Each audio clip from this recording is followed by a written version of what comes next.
A paz do Senhor, professores, sejam bem-vindos a mais um Evidência em Síntese Podcast com o Momento Pedagógico. E hoje comigo, a nossa querida, amada irmã Rosirene, a paz do Senhor. A paz do Senhor, queridos professores e ouvintes deste podcast. É com grande satisfação que estamos aqui para contribuir mais uma vez com este trabalho. Que o Senhor possa usá-lo nas mãos de cada um que vai fazer uso desse material. Paz do Senhor. Amém. Hoje nós estamos aqui com a lição número 6, que vai falar sobre uma igreja não conivente com a mentira. Então, nessa lição, né, e aqui, professor, você já pode começar, inclusive, explorando a imagem que está aqui como suporte nessa lição, né? Até perguntar, essa ideia aqui da máscara, ela representa o quê? Quando quer falar sobre uma igreja que não é conivente com a mentira, né? Então, é uma forma de observar, né? A gente sabe que a máscara, ela traz exatamente essa representação, né, de esconder aquilo que é verdadeiro para realçar aquilo que quer só agradar, que é mentira, né, que não trata a verdade.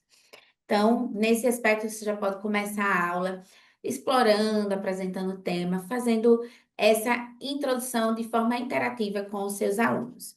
E por que, né, isso? Os objetivos da lição de hoje, eles vão ter como que, irmã Rosirene? Pois bem, os objetivos da nossa lição, como sempre, são três objetivos. E eles falam sobre, primeiro, apresentar a origem da mentira como uma estratégia de Satanás para enganar os crentes. Mostrar que mentir é uma escolha moral e que todo crente deve rejeitar o engano. E o terceiro objetivo é valorizar a santidade da igreja e a necessidade de viver em verdade diante de Deus. São os três objetivos básicos da nossa lição. Isso mesmo. E com base nesses objetivos, professor, veja que há um encadeamento de ideias. Então, ele vai começando a evidenciar onde está a origem da mentira.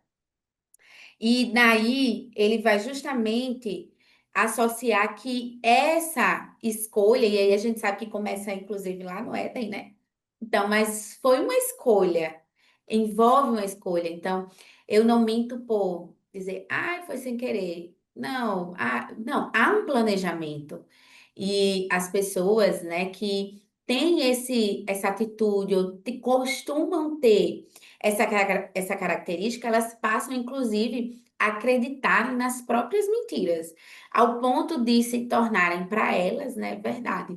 E quando estamos falando com pessoas que têm e possuem essa característica, a gente vê que ela fala com verdade, né? Mas vai trazendo ali, vai colocando elementos que não existem. Então, isso é o perigoso.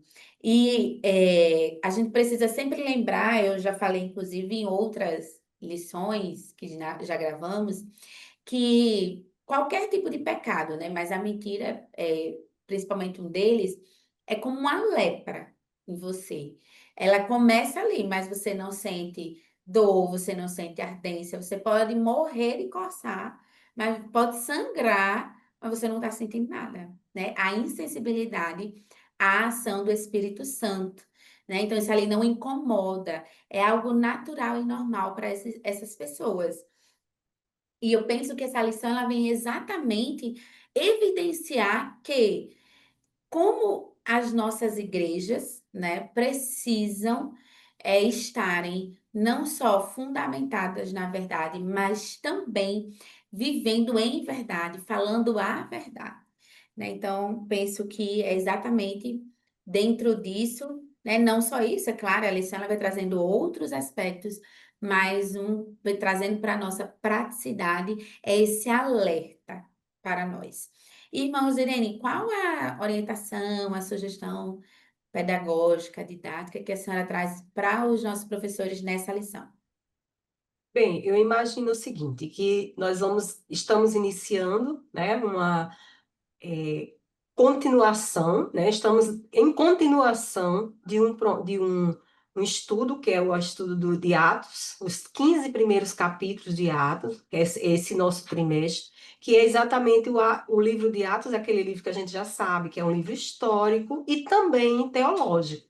Então, quando a gente trata de teologia, nós trazemos exemplos práticos para a nossa vida, né? E é o que fala exatamente o título da nossa lição, a Igreja em Jerusalém como uma prática cristã para os nossos dias.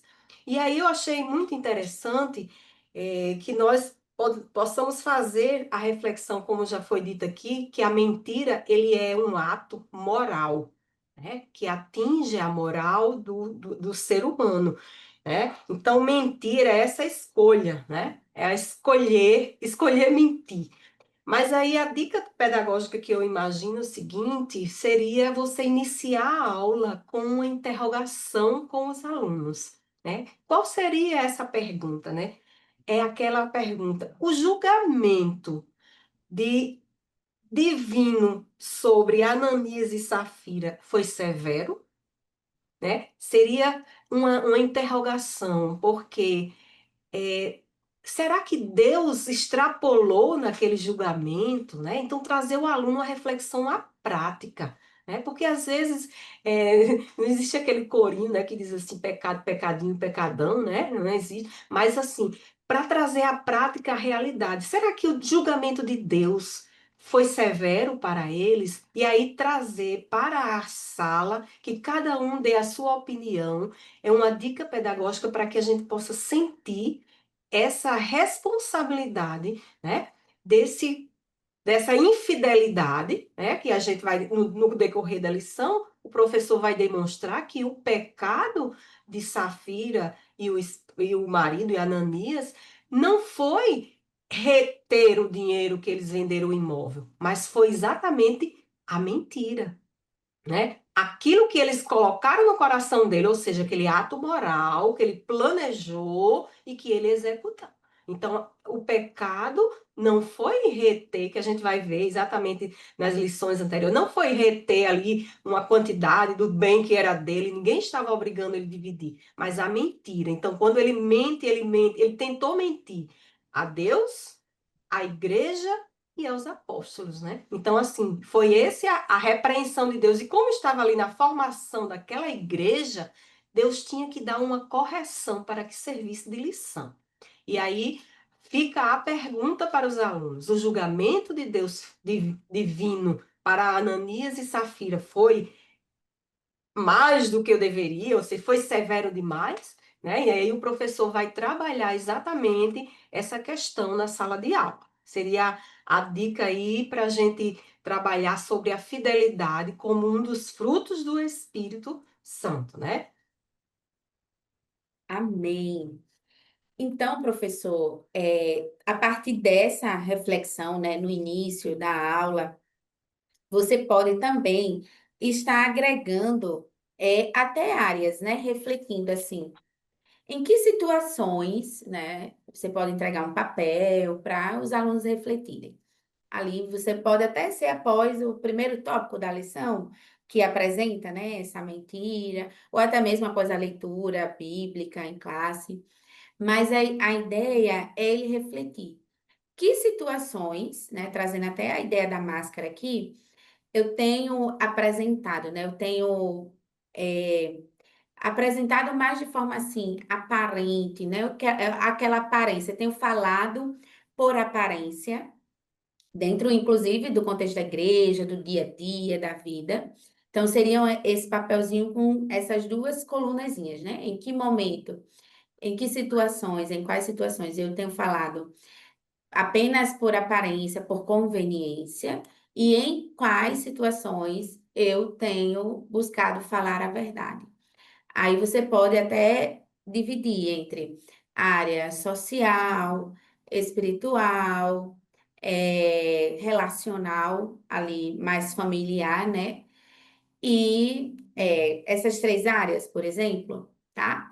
Dentro dessas três áreas, ele iria ali escrever, considerando um desses aspectos, ou nos três aspectos, quais dessas situações, né? Tipo, para formar um quadro, de modo a refletir. Porque quando a gente para pensar, vejam que foi premeditado essa situação, né? Aqui explícita na palavra de Deus, e Deus não esconde.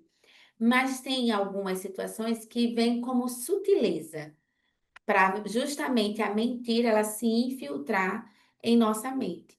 E aí um maior exemplo disso é justamente Eva, né? Ali quando a serpente vem trazendo mentiras que faz ela duvidar de que da verdade, que era o próprio Deus. Então são essas situações, né? Às vezes as pessoas chegam para falar algo, trazer algo, e aquilo dali você pensa, é verdade. E é algo às vezes sobre você, mas que a pessoa está trazendo ali de modo a lhe influenciar para viver uma mentira, né? Ou viver uma aparência, de forma aparente, né? E eu e meu esposo, a gente costuma dizer, né, que assim, amizades que nos aproximam de Deus são aquelas que são sinceras, verdadeiras, no sentido de que, inclusive, na nossa frente vão justamente falar a verdade, né? E nos incentivar a melhorar, a viver esse caminho, a buscar essa santificação, né, progressiva. Diferente daqueles que estão por uma conveniência, por uma aparência, que mesmo você falando algo, né, ou fazendo algo,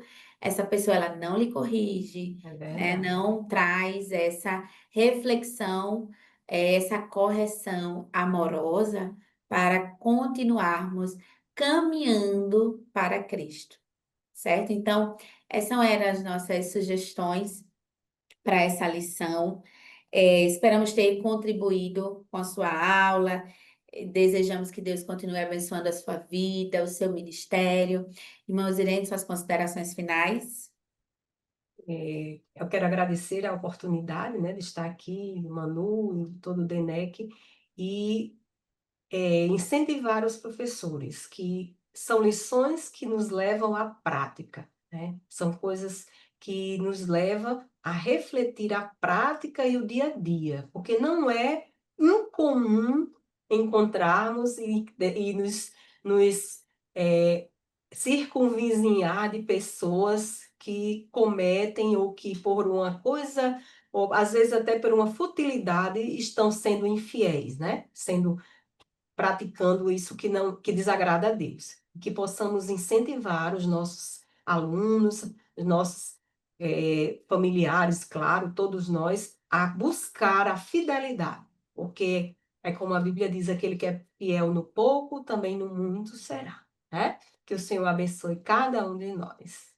Isso mesmo, né? Amém, Rosirene. Isso nos lembra de professor, de trazer justamente a aplicabilidade desta palavra para a vida dos seus alunos, né? De modo a, no final, perguntar, questioná-los, né? Eu como, em que eu preciso mudar na minha vida para ter uma vida santificada a Cristo e para viver essa fidelidade, como a irmã Zirene colocou, em Cristo. O que que eu preciso mudar? Né? E sempre lembrar de trazer essa praticidade da palavra. Agradecemos a direção do DENEC pela oportunidade e confiança e a você, professor, por nos acompanhar. Não deixe de curtir, compartilhar esse vídeo. Né? A gente tem escutado que algumas pessoas têm acompanhado, mas que outra para outras é uma novidade. Então, que você possa ser um instrumento também para outros professores conhecerem esse material. Desde já, professor, agradecemos por nos acompanhar, estar conosco e esperamos ter aí trazido algumas contribuições para a sua aula. Fiquem todos com Deus e a paz do Senhor.